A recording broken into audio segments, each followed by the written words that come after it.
अनुराग विदेश में एक बड़ा डॉक्टर बन गया था। वो कुछ महीनों की छुट्टियां लेकर भारत आ रहा था, पर दुर्गा देवी इसी बात को लेकर पूरे घर को सिर पर उठाए बैठी थी। दुर्गा, बस भी करो, कितना खून जलाओगी? इतने सालों बाद बेटा विदेश से आ रहा है, उसके सामने ऐसा मुंह बनाकर रहोगी तो उसे कितना बुरा लगेगा। तुम क्या समझ रहे हो? मुझे अपने बेटे के आने की खुशी नहीं है, पर तुम अच्छी तरह जानते हो मेरे गुस्से का कारण क्या है। फोन पर उसने बोला है कि उसने एक विलायती लड़की से शादी कर ली है। अरे, अपने देश में लड़कियों की कमी थी जो एक विलायती बहू लेकर आ रहा है। दुर्गा, तुम किसी से बिना मिले कैसे उसके बारे में अपनी राय दे सकती हो? क्या पता हमारी विलायती बहू संस्कारी और अच्छे स्वभाव की हो, है? अब थोड़ा मुंह ठीक कर लो। मेरी बात हुई थी अनुराग से फोन पर, वो एयरपोर्ट से टैक्सी पकड़ चुका है, कुछ ही देर में आता होगा।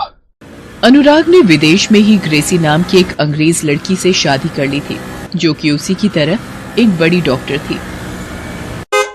दुर्गा, टैक्सी की आवाज आई है, लगता है अनुराग आ गया। प्रणाम माँ। प्रणाम बाबूजी। माँ, ये ग्रेसी है, आपकी बहू। ये अंग्रेजी मिली थी इसे शादी करने के लिए।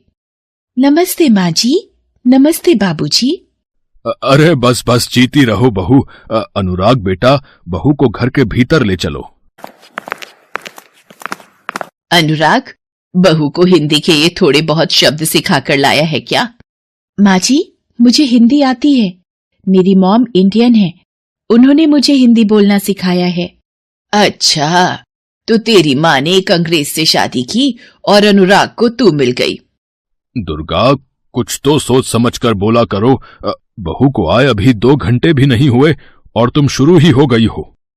सही तो कहा मैंने, कौन सा कुछ गलत बोला? अच्छा सुनो बहू, हमारे यहाँ के रीति रिवाज के अनुसार शाम को मोहल्ले की औरतें मुंह दिखाई के लिए आ रही हैं, तो उनके सामने अपना विलायतीपन कुछ कम झाड़ना। माँ, ग्रेसी भले ही विदेश में पली बढ़ी है, पर उसके संस्कार बिल्कुल हमारे जैसे हैं। शाम को मोहल्ले की औरतें मुंह दिखाई के लिए आती हैं। बहू, ये साड़ी का पल्ला सिर पर करके जाना, बेकार में मोहल्ले वाली कहेंगी कि मैंने अपनी बहू को कुछ सिखाया नहीं। दुर्गा देवी जी, बहू तो आपकी विलायती है, पर संस्कार आपने इसे देसी बता दिए हैं। वैसे घर के काम वगैरह आते होंगे, वरना सुना है विलायत में तो डिब्बा बंद सामान खोलो और खा पी लो। नहीं आंटी, मैं खुद खाना बनाती हूँ, मैंने सब कुछ अपनी मम्मी से सीखा है। बाकी तुम सब जानती ही हो, संस्कारों की बात आए तो दुर्गा देवी का नाम ही लिया जाता है।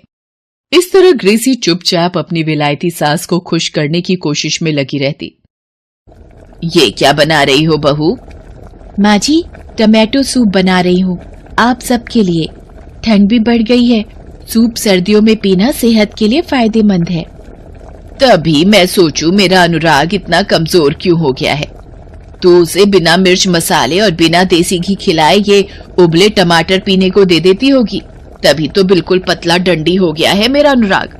सामने से हट, आज मैं अपने अनुराग को देसी घी डालकर आलू के पराठे खिलाऊंगी और थोड़े से देसी घी के आटा लड्डू बनाकर रख लेती हूँ, कुछ तो घी जाए मेरे बच्चे के शरीर में। दुर्गा, तुम शायद भूल रही हो, हमारे बेटा बहू डॉक्टर हैं, अपने शरीर की देखभाल उन्हें पता है किस तरह से करनी है। तुम कुछ ज्यादा ही सोच रही हो। लाओ बहू, ये गर्म गर्म टमाटर सूप मुझे दो। अरे, बड़ा ही स्वादिष्ट बनाया है बहू, जीती रहो। माँ, बस और नहीं, मैं पहले ही 2 देसी घी में लिपटे पराठे खा चुका हूँ। सच में आज मुझे पता चल गया बहू ने तुझे खिलाना पिलाना छोड़ दिया है, इसलिए तेरी भूख कम हो गई है। पहले तू मेरे हाथ के आलू के 6-6 पराठे खा जाता था, विलायती लड़की से शादी करके तू उसके जैसा ही बन गया है। तभी रसोई में सब्जियों को काट कूट कर पता नहीं क्या बना रही है। माँ जी, मैं सिजलर बना रही हूँ, ये खाने में बहुत टेस्टी होता है, आप एक बार खाकर तो देखो। माँ, मुझे सिजलर सलाद बहुत पसंद है, इसलिए ग्रेसी अक्सर मेरे लिए ये डिश बना देती है। अब तो मुझे पक्का यकीन हो गया कि मेरा बेटा भी विलायती बहू के साथ विलायती ही बनता जा रहा है। ग्रेसी, हम जब से आए हैं मैं देख रहा हूं कि माँ तुम्हें बात बात पर ताना देती रहती है। तुम्हें उनकी बात का बुरा तो नहीं लगता ना? नहीं अनुराग, मैंने तो उनकी बातों को कभी दिल पर लिया ही नहीं। अगर वो आपकी माँ है तो मेरी सासू माँ भी तो है, और एक ना एक दिन मैं जानती हूँ मैं उनके दिल में जगह बना ही लूंगी। तुम्हें अपनी वाइफ के रूप में पाकर मैं बहुत खुश हूं ग्रेसी। इसी तरह कुछ दिन बीत जाते हैं। एक शाम, कल सुबह ही निकलूंगी, शाम तक पहुंच जाऊंगी। रात का प्रोग्राम है मालती बहन के घर, और गोद भराई का प्रोग्राम है, तो औरतों के बीच तुम लोग जाकर क्या करोगे? मैं ग्रेसी बहू को लेकर चली जाऊंगी, परिवार से मिलेगी, कुछ हमारे रीति रिवाज भी सीखेगी। माँ, तुमने ग्रेसी को ये क्या बना दिया है? इतनी भारी साड़ी और इतने गहने लाद दिए हैं। अरे तो खानदानी बहू है, सारी बिरादरी देखेगी तो क्या बोलेगी? सास ने कोई जेवर तक नहीं पहना रखा। बहू विलायती है तो सास को तो देसी रहने दो। दुर्गा देवी ग्रेसी को लेकर गांव के लिए निकल जाती हैं। गांव पहुंचकर, बहू गांव आ गया है, सिर को पूरा ढक लो। ये गांव है, यहाँ हर घर में बहुएं सिर को पल्ले से ढककर रहती हैं। पर माँ जी, यहाँ तो बहुत अंधेरा है, शायद लाइट गई हुई है।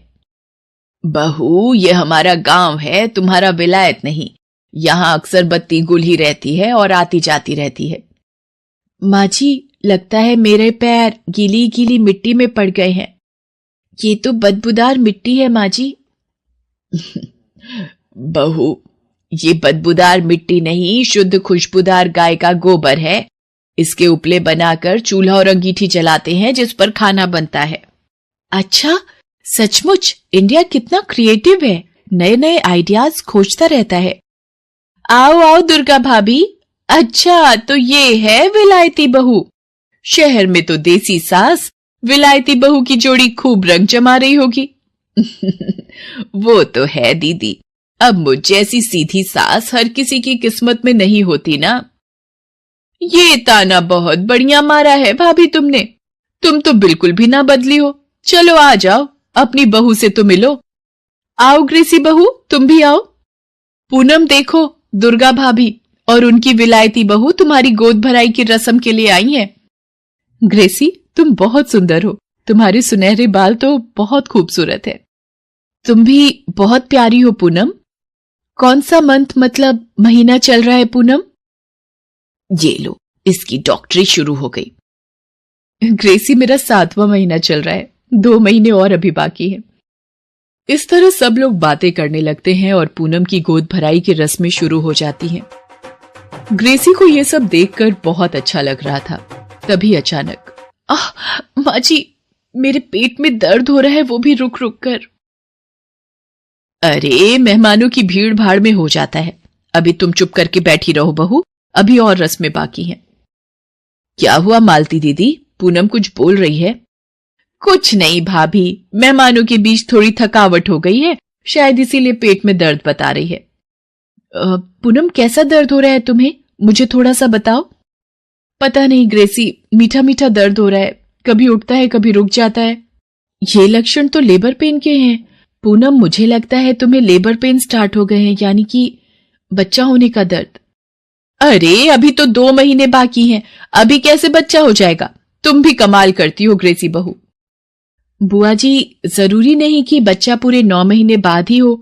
कई बच्चे 7वें महीने में भी हो जाते हैं, जिन्हें हम प्री मैच्योर बेबी कहते हैं। माँ जी, मेरा दर्द बढ़ते ही जा रहा है, बर्दाश्त के बाहर हो रहा है। कुछ कीजिए माँ जी, बहुत भयंकर दर्द उठ रहा है।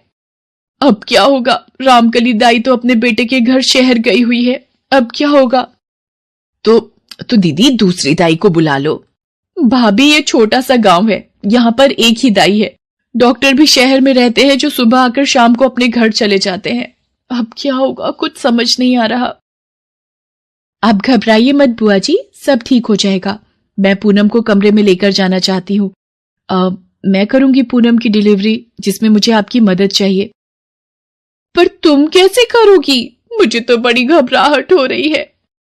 मालती दीदी, तुम भूल गई हो, ग्रेसी विलायत में बच्चों की एक बड़ी डॉक्टर है। मुझे अपनी बहू पर पूरा विश्वास है। ग्रेसी, मेरी सहायता करो, मेरे से दर्द और बर्दाश्त नहीं हो रहा। चिंता मत करो पूनम, मैं तुम्हें कुछ नहीं होने दूंगी। आप सब बाहर रहिए, मैं पूनम के साथ कमरे में हूं। और कुछ देर बाद ग्रेसी एक छोटे से बच्चे को हाथ में लेकर मालती के पास आती है। बधाई हो बुआ जी, पूनम ने एक प्यारे से बेटे को जन्म दिया है। पूनम और बच्चा दोनों ठीक है। ग्रेसी बहू, आज तुम्हारी वजह से मेरी बहू और पोता दोनों सकुशल है। जीती रहो बहू, हमेशा खुश रहो। मुझे अपनी विलायती बहू पर गर्व है। वो अंग्रेजी में क्या कहते हैं? I am proud of you. माँ जी, आप भी तो मेरी बेस्ट मदर इन लॉ हो। लव यू माँ जी। और ग्रेसी का अच्छा व्यवहार उस दिन सबका दिल जीत लेता है। कहते हैं ना, व्यक्ति अपने चरित्र से महान बनता है। ये बात उस दिन दुर्गा देवी को समझ आ गई थी।